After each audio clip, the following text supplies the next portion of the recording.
Of the tour, Kelsey Kilburn, 21 years old now.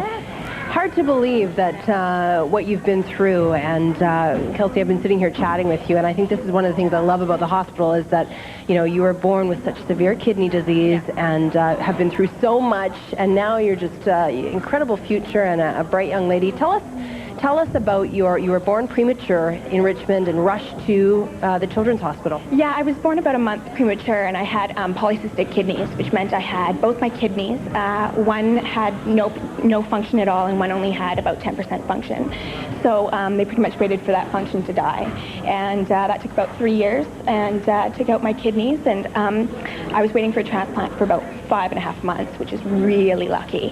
And July of '89, I had my transplant, so I've been really lucky. Were you one of the first patients at Children's to go through that procedure? I was, because back then in '89, they were taking everybody over to Ontario. So we were lucky as a family to stay together and at home in Richmond and Vancouver and be together, which I think made a huge difference. So. Okay, so now you continue with a certain amount of rejection. Is it a drug that you'll have to take basically for the rest of your life? Yeah, I'm going to have to take medications for the rest of my life. I mean, I've been, again, really lucky in that once you have your transplant, you're on mass doses of medications.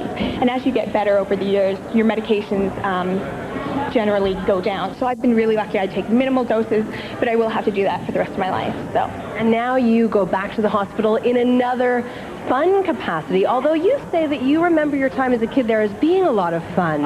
Oh yeah, I don't remember being scared at all for one moment. I mean, Children's Hospital is very kid-friendly. There were always murals on the wall, friends to play with, and it was just a fun place to be. And so I had the opportunity to go back and just play with kids. And I thought, you know, like, why not? That was the best part of my experience at Children's Hospital. So even if I can do just a couple hours a week, it just makes all the difference. So wow, good for you. That's fantastic. What would you just say to someone watching right now, Kelsey? You've been a patient, and your family knows all too well the amazing care that this hospital provides. What would you say?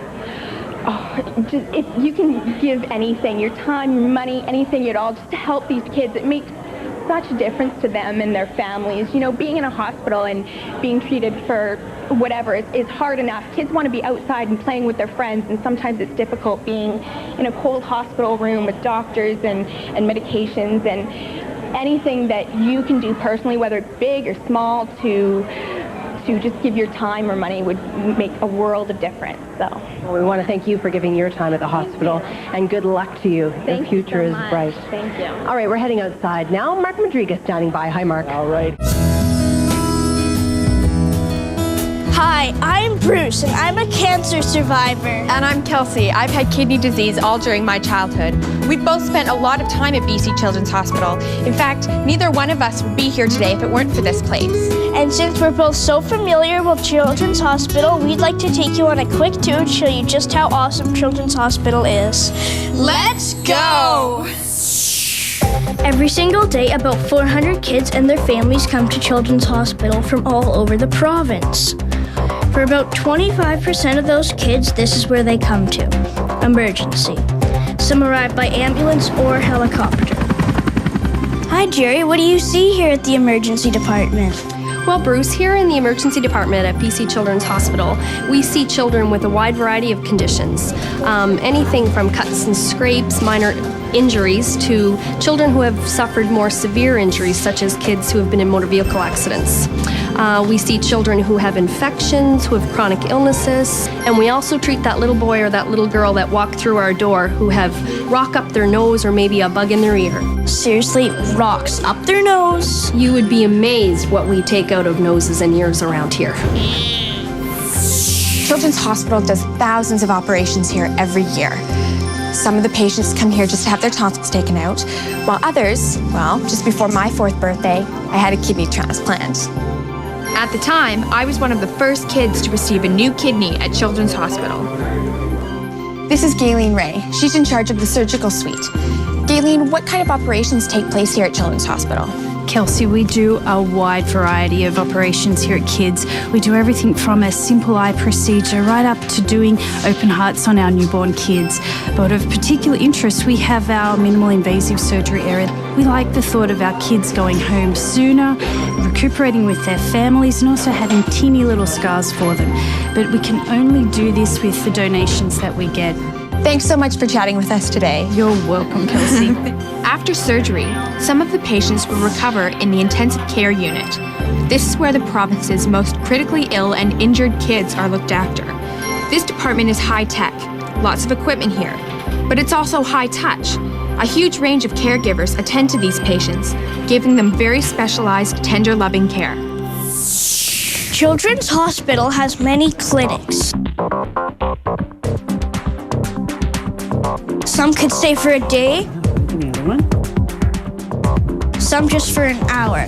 This is the oncology clinic where kids with cancer and blood disorders are treated. I spent a ton of time here back when I was 2 years old. That's when I was diagnosed with a rare type of liver cancer. I had lots of chemo, surgery, and about 32 blood transfusions. I don't remember a lot about those days, but some of the caregivers still remember me. This is Dr. Pritchard. She was one of my caregivers when I was younger. It's been 9 years. What's changed since then, Dr. P? Well, Bruce, things get better and better. We can cure even more children now with cancer. Overall, we can cure about 85 to 90% of children with cancer. And as you can see, the clinic is much better than when you were treated. We now have a big, new, bright clinic thanks to donated dollars, which we're very grateful for. So everything's getting better. What's the best part of your job, Dr. Pritchard? The best part of my job is seeing patients like you that were so sick when you were little, and when you come back looking completely healthy and well, that is definitely the best part of my job. I think it's cool that you think that. Sweet, I'm special. That's right, you are.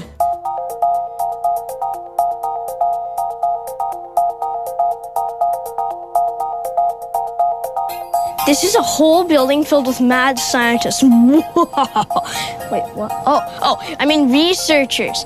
They came up with a combination of drugs to get rid of my liver cancer and save my life.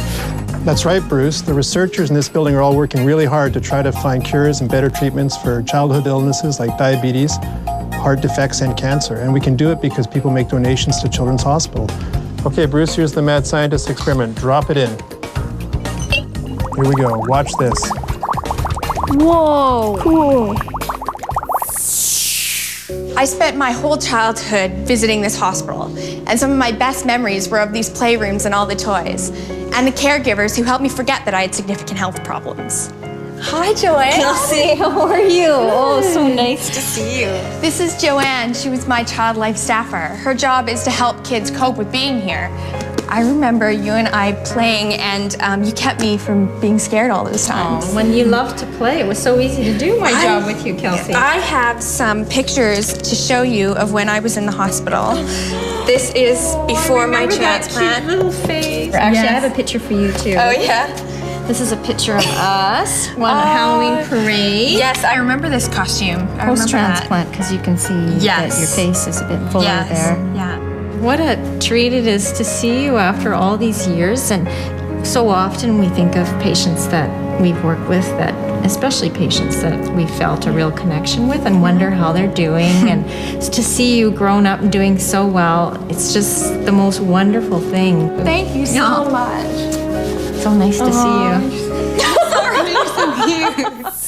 Here's something else you don't usually see in a hospital. Here at Children's, there are 2 resident clowns who help put the silly back in the patient's day. This guy is known as Doc Willie. It was so beautiful. Here, we try it again, okay? Ready? We take it like that. Scrunch it all up. Now gently blow. A chicken.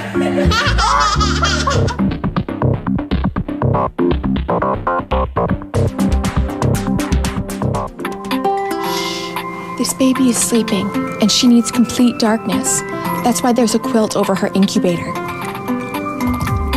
These babies in the neonatal intensive care unit were either born premature or born with some other kind of severe health problem. Some of these babies are no more than 1 pound at birth. They are so incredibly fragile, even taking off a Band-Aid can make them bleed. And their lungs, eyes, and digestive systems aren't yet fully developed. Highly specialized care is given around the clock to the teeniest of the hospital's patients. Oh Okay, we didn't get to see everything inside of the walls of BC Children's Hospital, but we did see something that make it so unique inside of this province. And you also saw ways that your donations have helped to make a difference to the kids who have to come here every day. Kids like me. And me. So thanks to BC Children's Hospital, and thanks to you for visiting.